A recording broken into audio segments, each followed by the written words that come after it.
ഇനി ധനുക്കൂറാണ്, സാജിറ്റേറിയസ് എന്നാണ് അതിന് ഇംഗ്ലീഷിൽ നാമം. മൂലം, പൂരാടം, ഉത്രാടത്തിൻ്റെ ആദ്യ പാദം ചേർന്നതാണ് ധനുക്കൂറ്.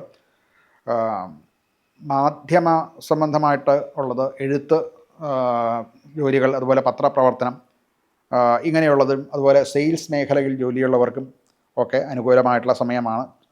ചില യാത്രകൾ വേണ്ടിവരും. ആ യാത്രകൾ ഭാവിയിലേക്ക് പ്രയോജനപ്പെടുന്നതും ആയിട്ട് വരും. ധനപരമായിട്ട് വലിയ വ്യത്യാസങ്ങളൊന്നും വരുന്നില്ല. ചെറുതെങ്കിലും ഒരു സ്ഥിരമായിട്ടുള്ള ലാഭം, ധനഭാവം അനുകൂലമാണ്. ആരോഗ്യപരമായിട്ട് ശരീരവേദന, അതുപോലെ പ്രത്യേകിച്ച് കയ്യ്,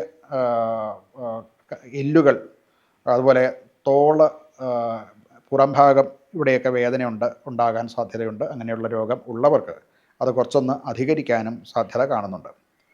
കുടുംബപരമായിട്ട് സഹോദരന്മാരുടെയും സ്വസഹോദരന്മാരെയും കസിൻസ് അങ്ങനെയുള്ളവരുടെയൊക്കെ ഒരു പിന്തുണ കിട്ടും. അതുകൊണ്ട് തന്നെ കുടുംബാന്തരീക്ഷം കുറച്ചൊന്ന് മുൻപുള്ളതിനേക്കാൾ കുറച്ചുകൂടെ സന്തോഷകരമായിട്ട് സാധിക്കും.